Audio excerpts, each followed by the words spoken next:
Haleluya, Shalom umat Tuhan. Puji Tuhan, apa kabar hari ini? Semoga kita tetap semangat terus membaca Alkitab, merenungkannya dan melakukannya di dalam kehidupan kita sehari-hari. Dan hari ini kita berada di 2 Tawari 28-30. Dan saat ini kita memulai dengan Raja Ahaz. Raja Ahaz di pasal yang ke-28 dikatakan dia berumur 20 tahun pada waktu ia menjadi raja, dan 16 tahun lamanya ia memerintah sebagai raja di kerajaan Yehuda. Dan sayangnya dikatakan bahwa ia tidak melakukan apa yang benar di mata Tuhan sesuai dengan leluhurnya, yaitu Daud, yang selalu menjadi panutan bagi kerajaan Yehuda. Dan sebaliknya dia melakukan apa yang jahat seperti raja-raja Israel, dan ia membuat patung-patung untuk para Baal untuk disembah, dan segala praktik penyembahan berhala itu dilakukan oleh Raja Ahaz. Dan sayang sekali, ayat yang kelima dikatakan, sebab itu Tuhan Allahnya menyerahkannya ke dalam tangan raja orang Aram. Mereka mengalahkan dia dan menawan banyak orang daripadanya yang diangkut ke Damsyik. Kemudian ia diserahkan pula ke dalam tangan Raja Israel dan mengalami kekalahan yang besar. Apa saja sepertinya dipakai oleh Tuhan untuk menghancurkan kerajaan Israel karena pemimpinnya, karena rajanya melakukan praktik penyembahan berhala. Orang-orang ditawan, ditewaskan, dan Yerusalem dirampasi, istananya, bait Allahnya dirampasi. Dan dikatakan ayat 19, demikianlah Tuhan merendahkan Yehuda oleh karena Ahaz raja Israel itu membiarkan kebiadaban berlaku di Yehuda dan berubah setia kepada Tuhan. Dan ayat 21 dikatakan, walaupun Ahaz merampas barang-barang dari rumah Tuhan, dari rumah raja dan dari rumah-rumah para pemimpin, dan menyerahkan semua itu kepada raja negeri Asyur, namun perbuatannya itu tidak menguntungkan dia. Karena keadaan yang terdesak, dia mencoba mencari bantuan dari Raja Asyur, dan dikatakan dia merampasi. Nah saudara, bukan cuma dari luar merampasi mereka, tapi rajanya sendiri merampasi rakyatnya, merampasi perbendaharaan dari kerajaan Yehuda. Dan itu diserahkan kepada Raja Asyur, tapi Raja Asyur hanya menerima pemberiannya, tapi tidak melakukan seperti apa yang diminta oleh Raja Israel atau Raja Ahaz ini. Dan sudah dalam keadaan seperti itu, dikatakan di ayat 22, sudah terdesak seperti itu, malah Ahaz bukannya bertobat, tetapi dia malah lebih tidak lagi setia kepada Tuhan. Dia lebih lagi menyembah berhala, dia menghancurkan bahkan perkakas-perkakas dalam rumah Tuhan. Dan sungguh-sungguh dia melakukan apa yang jahat di mata Tuhan sampai pada akhir hidupnya. Ayat 27 dikatakan, kemudian Ahaz mendapat perhentian bersama-sama dengan nenek moyangnya dan dikuburkan di dalam kota di Yerusalem, tapi ia tidak dibawa ke pekuburan raja-raja Israel. Maka Hizkia anaknya menjadi raja menggantikan dia. Dan itulah cerita dari Ahaz. Dan kita belajar dalam kehidupan lebih baik bertobat. Dimanapun tingkat kehidupan saudara, pada saat Tuhan berbicara kepada engkau, pada saat ada kesempatan untuk engkau bertobat, bertobatlah dan melakukan apa yang benar di mata Tuhan, dan pasti akhir hidupmu akan membahagiakan. Dan kita masuk ke pasal yang ke-29, berbicara tentang Raja Hizkia. Di ayat yang pertama dikatakan Raja Hizkia itu berumur 25 tahun waktu ia menjadi raja. Memang dia tidak terlalu lama, 29 tahun lamanya dia memerintah di Yerusalem. Tetapi dikatakan di ayat yang kedua, dan itu penting sekali, bahwa ia melakukan apa yang benar di mata Tuhan, tepat seperti yang dilakukan Daud bapa leluhurnya. Dan kita melihat apa yang dilakukan oleh Hizkia pada saat dia menjadi raja. Di ayat yang ketiga dikatakan, pada tahun pertama pemerintahannya, dalam bulan yang pertama ia membuka pintu-pintu rumah Tuhan dan memperbaikinya. Kita tahu raja sebelumnya atau ayahnya sudah merusak segala perkakas-perkakas rumah Tuhan. Tetapi Hizkia menjadi raja dan dia memperbaiki kesalahan yang sudah dibuat oleh ayahnya. Dan dia mendatangkan kembali imam-imam dan juga orang-orang Lewi untuk datang dan sama-sama memperbaiki bait Allah. Dan dia berkata kepada mereka untuk mereka menguduskan diri mereka untuk rumah Tuhan, dan mereka betul-betul harus mentahirkan diri mereka dan melepaskan segala macam hal yang cemar di tempat kudus Tuhan. Dan Hizkia sungguh-sungguh menyadari bahwa malapetaka dan segala macam penderitaan yang mereka alami itu terjadi karena mereka berubah setia kepada Tuhan. Sebab itu dia mau melakukan hal yang sebaliknya, yaitu dia mau beribadah kepada Tuhan dan dia mau setia kepada Tuhan. Dan dia mengatakan kepada mereka, kepada orang-orang Lewi, sekarang aku bermaksud mengikat perjanjian dengan Tuhan Allah Israel, supaya murkanya yang menyala-nyala itu undur daripada kita. Dia adalah raja yang bertanggung jawab. Dia tahu nasib bangsanya itu ada di tangan dia. Sebab itu dia mau melakukan apa yang benar, yaitu hidup beribadah kepada Tuhan, seperti yang ayat 10 dikatakan di situ. Dan dia berkata kepada mereka, anak-anakku, sekarang janganlah kamu lengah, karena kamu telah dipilih Tuhan untuk berdiri di hadapannya, untuk melayani dia, untuk menyelenggarakan kebaktian dan membakar korban baginya. Dan dia mendapat tanggapan yang baik oleh orang-orang Lewi, dan dikatakan bahwa mereka bangun, mereka bangkit. Lalu bangunlah orang-orang Lewi itu. Nah, tanggapan yang baik itu akhirnya membawa mereka kepada pekerjaan yang besar, yaitu melakukan pekerjaan pentahiran. Dan terutama yang nomor satu adalah pentahiran terhadap bait Allah yang sudah dicemarkan oleh ayahnya sendiri dan oleh rakyat Israel. Dan akhirnya pada saat sesudah melakukan pentahiran dan mereka mempersembahkan korban di hadapan Tuhan.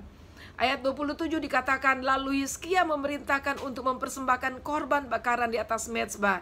Pada saat persembahan korban bakaran dimulai, mulailah pula dinyanyikan nyanyian bagi Tuhan dan dibunyikan nafiri dengan iringan alat-alat musik Daud, Raja Israel. Dan akhirnya tempat kudus Tuhan, bait Allah itu dipenuhi kembali dengan puji-pujian dan penyembahan bagi Allah yang hidup, Allah Israel. Dan dia katakan di ayat 29, sehabis korban bakaran dipersembahkan, raja dan semua orang yang hadir bersama-sama dia berlutut dan sujud menyembah. Demikianlah ibadah di rumah Tuhan diterapkan dan ditetapkan kembali pelaksanaan oleh Raja Hizkia. Dan kita masuk kepada pasal yang ke-30, adalah pasal yang sangat penting sekali, karena di situ berbicara tentang Hizkia mengembalikan perayaan Paskah di Yerusalem yang sudah lama tidak pernah dilakukan lagi sejak Salomo. Dan kita melihat di ayat yang pertama dikatakan, kemudian Hizkia mengirim pesan kepada seluruh Israel dan Yehuda, bahkan menulis surat kepada Efraim dan Manasye, supaya mereka datang merayakan Paskah bagi Tuhan Allah Israel di rumah Tuhan di Yerusalem. Dan luar biasa apa yang ada di dalam kerinduan dari Raja Hizkia, yaitu dia bukan hanya merayakan Paskah bagi kerajaan Yehuda, tetapi dia juga ingin mengajak mereka sebagai satu bersaudara, sebagai umat pilihan Tuhan, kerajaan yang sudah diberkati oleh Tuhan. Walaupun sekarang mereka terpecah menjadi dua, tetapi dia ingin mengajak orang Israel untuk merayakan Paskah bersama-sama di Yerusalem, di kota Tuhan, dan di bait Allah yang dikatakan di mana Tuhan akan tinggal bersama-sama mereka selama-lamanya. Dan apa yang disampaikan oleh Hizkia itu mendapat tanggapan yang baik dari pemimpin dan rakyat. Semua mereka mendukung. Lalu kemudian persiapan mulai dilaksanakan dan maklumat mulai disebarkan, pengumuman, dan bahkan raja menyuruh utusan-utusan untuk pergi kemana-mana untuk menyatakan keinginan raja dan rencana untuk perayaan Paskah bersama-sama. Ayat 8 dikatakan kepada utusan-utusan untuk disampaikan kepada semua pemimpin-pemimpin umat Israel dan termasuk kepada Raja Israel. Dikatakan salah satu dari bagian dari surat yang disampaikan kepada mereka adalah, sekarang janganlah tegar tengkuk seperti nenek moyangmu, serahkanlah dirimu kepada Tuhan dan datanglah ke tempat kudus yang telah dikuduskannya untuk selama-lamanya, serta beribadahlah kepada Tuhan Allahmu, supaya murkanya yang menyala-nyala undur daripadamu. Dan ini kesadaran yang harus kembali dihidupkan di tengah-tengah bangsa Israel secara keseluruhan, termasuk bangsa Yehuda tentunya, supaya mereka berbalik kepada Tuhan, kepada Allah yang sudah memanggil mereka mulai dari leluhur-leluhur mereka, Abraham, Ishak, dan Yakub, dan seterusnya sampai kepada masa mereka saat itu. Dan saudara pikirkan, apakah selalu niat baik akan berbalik kebaikan atau mendapat tanggapan yang baik secara bulat? Tidak selalu demikian. Dan kita melihat sama juga dengan Hizkia. Niat baiknya, rencana baiknya itu juga tidak mendapatkan tanggapan yang baik secara bulat. Kita melihat ayat yang ke-9 dikatakan, ketika pesuruh-pesuruh cepat itu pergi dari kota ke kota melintasi tanah Efraim dan Manasya sampai ke Sebulon, mereka ditertawakan dan diolok-olok. Dan mungkin mereka bisa patah semangat kalau mereka ditertawakan dan diolok-olok. Dan mungkin juga mereka akan mengumpat kepada rajanya, Raja Hizkia, dengan ide yang mungkin dipikir mereka gila. Tetapi saudara, kelihatannya Raja Hizkia tetap semangat, dan juga rakyat Yehuda juga tetap semangat. Utusan-utusannya tetap bekerja keras.